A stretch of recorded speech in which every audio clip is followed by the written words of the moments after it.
I'm so excited right now to introduce Latin Grammy Award nominee composer Gabriela Ortiz. She's written for dance, theater, cinema. She's won the National Prize for Arts and Literature and a Guggenheim Award. Gabby, it's so good to see you again. Thank you, Sarah. I mean, it's my pleasure to be here. We've heard so much of your fantastic music this week. First, I just want to know, what's your experience been like at Ojai? Well, I mean, it's beautiful. It's a beautiful town. The landscape is beautiful. The weather is unpredictable, but really beautiful. I mean, like today. Yeah.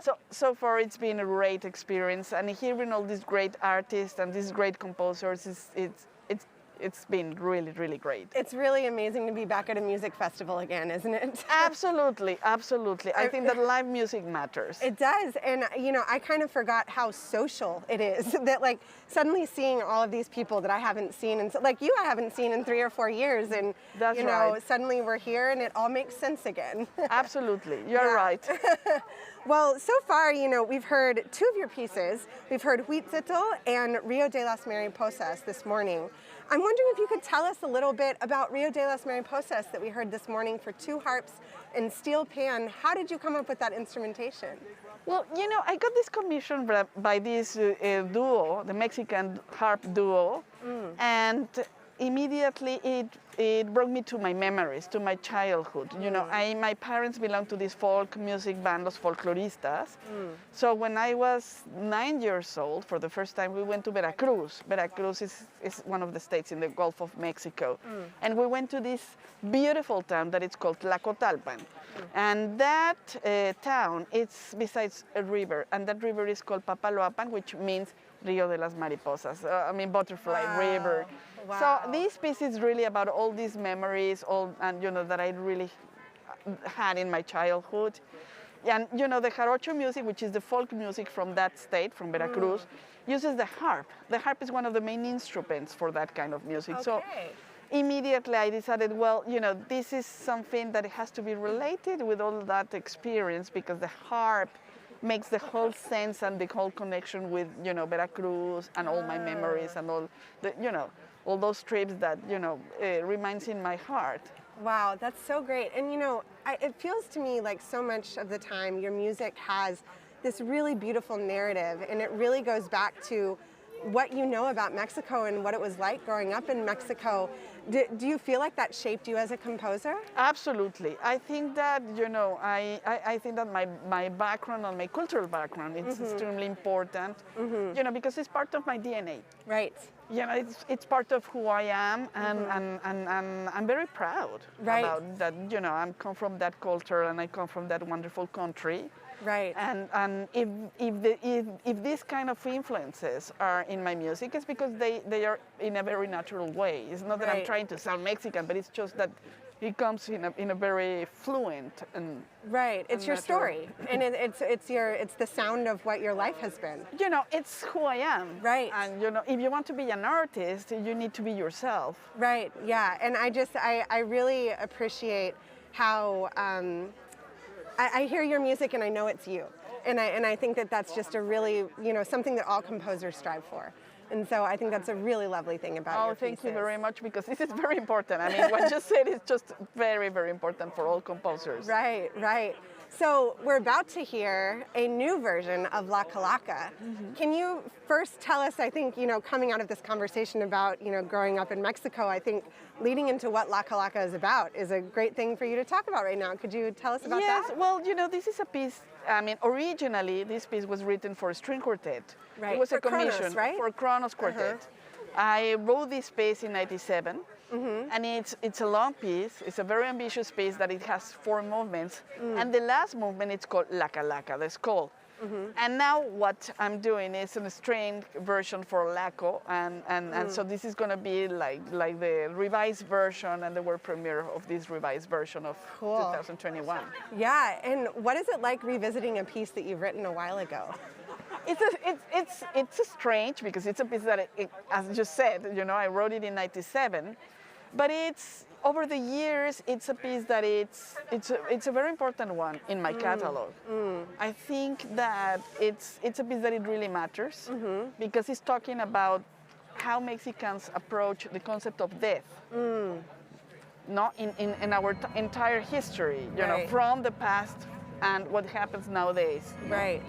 And it was very interesting because when I wrote this piece, you know, I was pregnant. Oh. So the concept of you know, death and rebirth is a cycle, and this is the way Right. that, you know, the ancestors conceive death.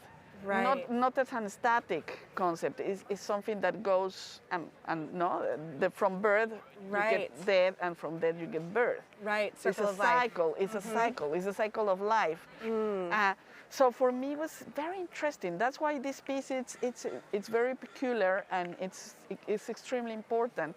Wow. So it was a huge privilege to be able to again, you know, enter into that world and think about it. And so Right.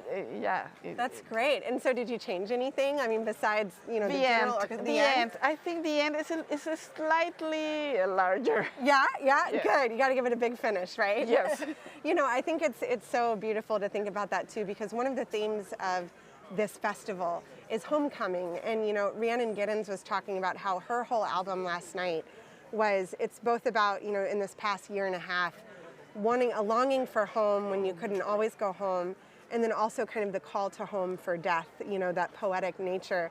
And, you know, something about that circle of life in this piece, La Calaca, I think it fits right in with that, right? That you can just have this. Exactly, you can Yeah. get this cycle, and you know, no matter what, I think that, you know, life is about obstacles, and we have to pass those obstacles. But from an obstacle you learn, and it's always a new beginning.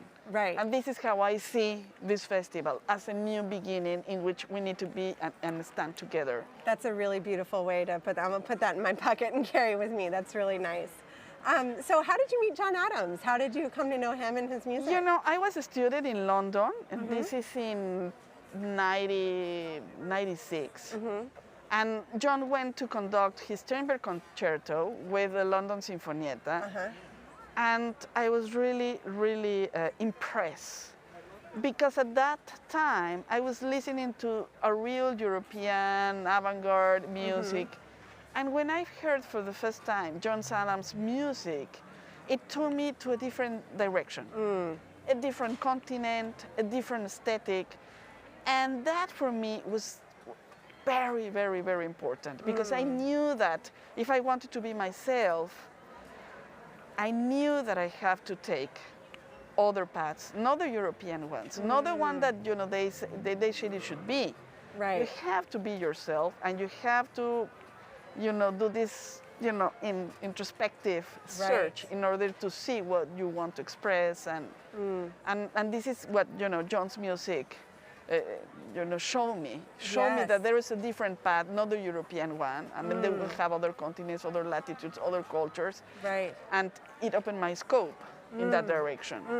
It's so powerful because, I mean, Thomas and I were speaking earlier about how John's music is so quintessentially American and Californian, and your music is so quintessentially Mexican, you know? I'm absolutely glad to hear that. Yes, and I think that, you know, it just shows all these different viewpoints that every stage needs, you know, and we need to know all of these different sounds that are happening around the world, and I just think that that's so important.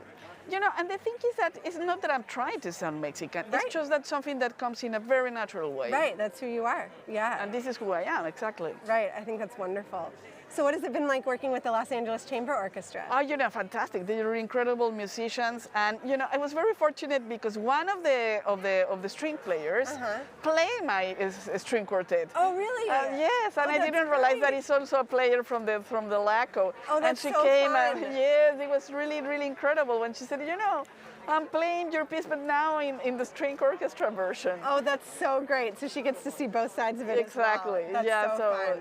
Yeah, and no. is this the first time that John has conducted your music? Yes. Wow. This is the first time. And he's incredible. I mean, Oh my I'm goodness. so pleased that, you know, he's a great musician. That's so exciting. So did you talk to him about the piece beforehand? Yeah, we talk about it. I mean, very few things because, you know, he got it really well. I mean, Right. he understood the music, and I don't know, maybe he has something Mexican in his, you know, Right. in Well, and his it's blood, also, or I don't know what. Yeah, it's just that composer-conductor eye, I think. You know, they get special ears, you know, when they Yes, understand yes. both the composer viewpoint and the conductor. Yeah, no, he understood all these metric changes and the rhythms and the swing, and no, he got it perfectly. That's great. I love that. Well, Gabby, it's so wonderful talking to you. Thank you so much for sharing your amazing music with us this weekend. Well, thank you so much for the invitation, Sarah. It's been a pleasure to talk to you. Yes, and we're so excited for tonight.